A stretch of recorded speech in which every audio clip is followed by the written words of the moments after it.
মা বাবা, স্ত্রী, পুত্র, ভাই বোন, বন্ধু, আত্মীয়, দাস দাসী প্রভৃতি সব নিজ নিজ ঋণবদ্ধতার জন্যেই এ পৃথিবীতে জন্ম নিয়ে আমাদের সঙ্গে সম্পর্ক যুক্ত হয়। শুধু মানুষই নয়, পশু পক্ষীও ওই ঋণবদ্ধতার জন্য এ পৃথিবীতে আসে। সংসারে শত্রু, মিত্র আর উদাসীন এই তিন রকম পুত্র জন্ম নেয়। শত্রু ভাবাপন্ন পুত্র আবার দুরকম হয়। এক, পূর্ব জন্মে কেউ কারো কাছে ঋণ করেছিল কিন্তু পরিশোধ করেন, তাই পর জন্মে ওই ঋণদাতা সেই ঋণ গ্রহণকারীর পুত্র হয়ে জন্ম নেয়। 2, পূর্ব জন্মে কেউ অপরের কাছে কিছু গচ্ছিত রেখেছিল কিন্তু গচ্ছিত ধন ফিরে পায়নি। ধন যার কাছে গচ্ছিত রাখা ছিল সে ফিরিয়ে না দিয়ে আত্মসাৎ করেছে, তাই পরজন্মে গচ্ছিতকারী ধন আত্মসাৎকারী পুত্র হয়ে জন্ম নেয়। এই দুই ধরনের পুত্র ছেলেবেলা থেকে বাপ মার প্রতি শত্রু ভাবাপন্ন হয় আর ব্যবহার ও করে সেই রকম। বড় হলে তার মা বাপের অর্থ সম্পদ বৃথা নষ্ট করে। আবার যখন বিয়ে করে তখন মা বাপকে বলে, এই ঘর জমি জায়গা সব আমার, তোমরা এসবের কে? এরকমভাবে তারা নানাভাবে মা বাপকে দুঃখ দেয়। এরকম সন্তান মা বাবার মৃত্যুর পর শ্রাদ্ধ তর্পণ পর্যন্ত করে না। মিত্র ভাবাপন্ন যারা, তারা ছেলেবেলা থেকে মা বাপের সঙ্গে ভালো ব্যবহার করে, তাদের খুব ভালোবাসে, তাদের মঙ্গল চিন্তা করে। মোট কথা, মা বাপের মৃত্যুর পর শ্রাদ্ধ, শান্তি, তর্পণ, তীর্থ, দান, ধ্যান ইত্যাদি করে। উদাসীন স্বভাবের যারা, তারা সর্বদা উদাসীনভাবে কাল কাটায়। তারা কিছু দেয় না, নেয়ও না, নিজেরা কোনো ব্যাপারে রুষ্ট হয় না, মা বাবাকেও রুষ্ট করে না। তাদের যেমন সুখ দেবার চেষ্টা করে না, তেমনি দুঃখ দেওয়ার চেষ্টাও করে না।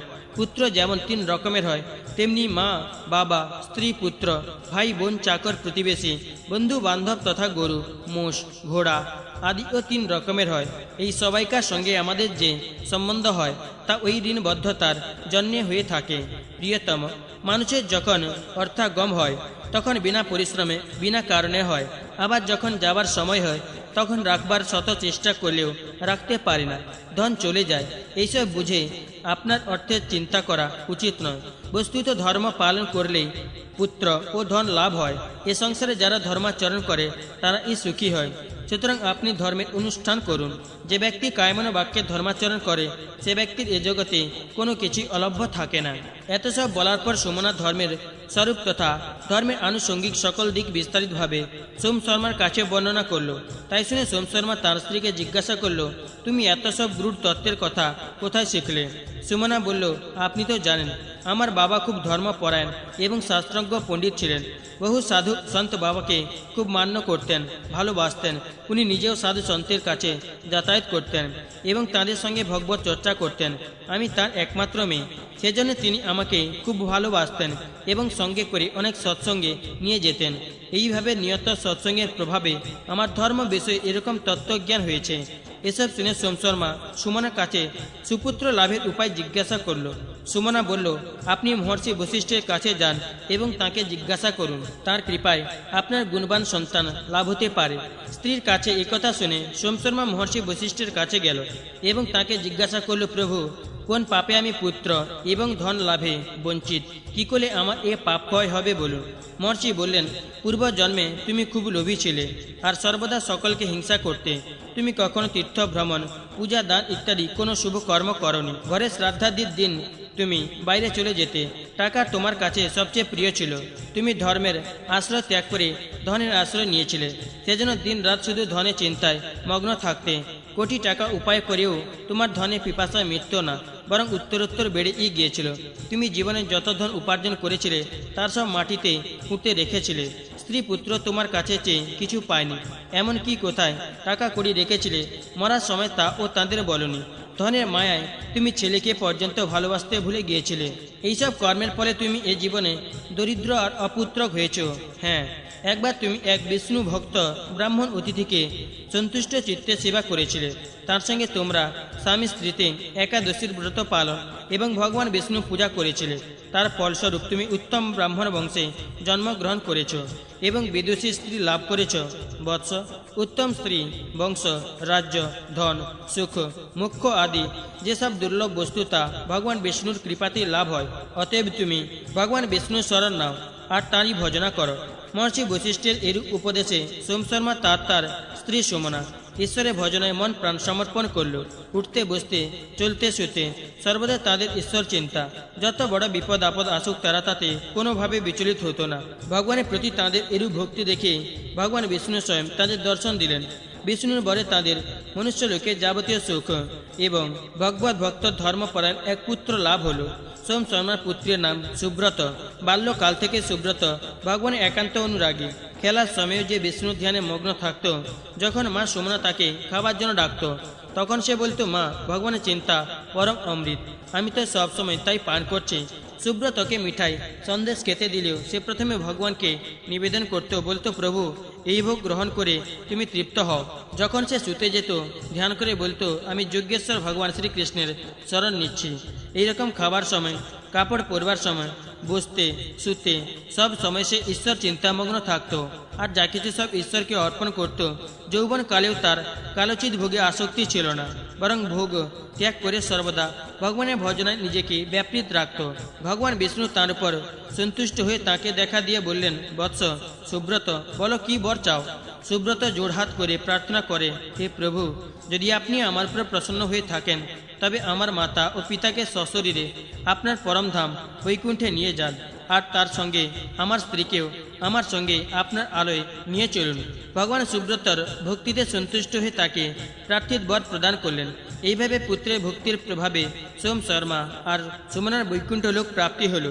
এই উপাখ্যানের বিশেষ তাৎপর্য হলো এই যে, এই সংসারে কারো ঋণ পরিশোধের জন্য, কারো কাছে ঋণ আদায়ের জন্য জন্মগ্রহণ হয়ে থাকে। কারণ জীবনে অনেকের কাছেই নিয়েছি, অনেককেই দিয়েছি, আরে দেওয়া নেওয়া বহু জন্ম ধরে চলে আসছে। এরা ধারা রোধ না করা পর্যন্ত জন্ম এবং মরণের হাত থেকে আমাদের নিস্তার নেই। সংসারে আমাদের মা বাবা, স্ত্রী পুত্র তথা পশু পাখির সঙ্গে যে সম্বন্ধ, তা এই লেনদেনের জন্য এই সম্ভব হয়েছে। অতএব মানুষের উচিত ওইসবের প্রতি মোহ মমতা ত্যাগ করে শুধু কর্তব্য পালন করা, অর্থাৎ তাদের সেবা করা, তাদের যথাশক্তি সুখে রাখা। এখন এই প্রশ্ন আসতে পারে যে, আমরা তাহলে অপরের সঙ্গে যে শত্রুতা করি তাতে আমাদের পুনরায় দোষ অর্জিত হবে কেন? কেননা আমরা এইরূপ ব্যবহার তো পূর্বজন্মের ঋণবদ্ধতার জন্যই করছি। এর সমাধান এই যে, মনুষ্য দেহ বিবেক প্রধান, অতএব বিবেক বিচার দ্বারা আমার সঙ্গে শত্রুতাকারীকে ক্ষমা করে দিতে পারি, শত্রুতার বদলে তার সঙ্গে সদ্ব্যবহার করতে পারি। মনুষ্য দেহ শত্রুতার বদলা নেওয়ার জন্য নয়, বরং জন্ম মরণের হাত থেকে চিরমুক্তি পাওয়ার জন্য। আর যদি আমরা পূর্ব জন্মের ঋণবদ্ধতার দরুন শুধু লেনদেনই চালিয়ে যাই, তবে কোনোদিন মুক্ত হতে পারবো না। এই লেনদেনে চক্র রোধ করার একমাত্র উপায় হলো নিঃস্বার্থভাবে অপরের মঙ্গলের জন্য কর্ম করা। অপরের মঙ্গলের জন্য কর্মের দ্বারা পূর্ব জন্মকৃত ঋণ ক্ষয় প্রাপ্ত হয়, আর পরিবর্তে কিছু না চাইলে আর নতুন ঋণ হয় না। এইভাবে ঋণ থেকে মুক্ত হলে মানুষ জন্ম মরণের চক্র থেকে উদ্ধার প্রাপ্ত হয়। আর মানুষ যদি ভক্ত সুব্রতর মতো সর্বপ্রকারে ভগবানের সাধনা নিমগ্ন হয়, তাহলে সে সমস্ত ঋণভার মুক্ত হয়, অর্থাৎ সে কারো কাছে দায়গ্রস্ত থাকে না। ভগবত ভজনের প্রভাবে সে সকল ঋণ থেকে মুক্ত হয়ে জন্ম মরণের চক্র থেকে চিরকালের মতো মুক্তি লাভ করে, বৈকুণ্ঠবাসী হয়। সৎ পথে উপার্জন। এক নগরে একজন অত্যন্ত সদাচারী বিদ্বান ব্রাহ্মণ ছিলেন। সাংসারিক অবস্থা তার খুব ভালো ছিল না, কোনো রকমের দিন কাটত। সেখানকার রাজা ও ছিল খুব ধর্মপরায়ণ ছিলেন। ব্রাহ্মণের স্ত্রী অনেকবার তার স্বামীকে রাজার কাছে যাবার জন্য অনুরোধ করেছে, কিন্তু ব্রাহ্মণ তাতে নারাজ। ব্রাহ্মণী তাকে এও বলেছে যে, আপনাকে তো আমি রাজার কাছে কিছু চাইতে বলছি না, শুধু একবার তার কাছে গিয়ে দেখা করে আসুন। বারবার বলার পর ব্রাহ্মণ শেষ পর্যন্ত একবার রাজার কাছে গেলেন। রাজা তাকে একজন ত্যাগী গৃহস্থ ব্রাহ্মণ জেনে খুব আদর যত্ন করলেন আর বললেন, মহাশয়, আপনি আর একদিন আসুন। আজ তো আপনি স্ব ইচ্ছায় এসেছেন, একদিন আপনি কৃপা করে আমার ইচ্ছায় আসুন। এই বলে রাজা সেদিন তাকে সসম্মানে বিদায় দিলেন। বাড়ি ফিরে এলে ব্রাহ্মণকে তার স্ত্রী জিজ্ঞাসা করল, রাজা আপনাকে কি দিলেন? ব্রাহ্মণ বললেন, দিলেন ই আর কই। উনি বললেন, আর একদিন আসুন। ব্রাহ্মণ চিন্তা করলে তাহলে এবার কিছু পাওয়া যাবে। রাজা যখন নিমন্ত্রণ করেছে তখন নিশ্চয়ই কিছু দেবে। এর মধ্যে একদিন রাজা একজন গরিবের ছদ্মবেশে নগরে ঘুরতে লাগলেন। শীতের দিন ছিল। একটা কামার সালে লোহার কড়াই তৈরি হচ্ছিল। কামারে একজন লোকের দরকার ছিল। রাজা তার কাছে গিয়ে কাজ চাইলে কামার বলল, 1 ঘন্টা কাজ করলে 2 পয়সা পাওয়া যাবে। রাজা তাতেই রাজি হলেন এবং তিনি খুব উৎসাহ নিয়ে 2 ঘন্টায় কাজটা শেষ করে দিলেন। রাজার হাতে ফোসকা পড়ে গেল, খুব ঘেমে গেলেন আর পরিশ্রম ও হলো প্রচুর। কামার তাকে 4টি পয়সা দিল। আর তাই নিয়ে তিনি রাজপুরীতে ফিরে এলেন। বেশ কিছুদিন পর আবার একদিন ব্রাহ্মণীর অনুরোধে সেই ব্রাহ্মণ রাজার ওখানে গেলেন। রাজা তাকে বসবার জন্য আসন দিলেন এবং যথেষ্ট আদর আপ্যায়নের সঙ্গে তাঁর সৎকার করলেন।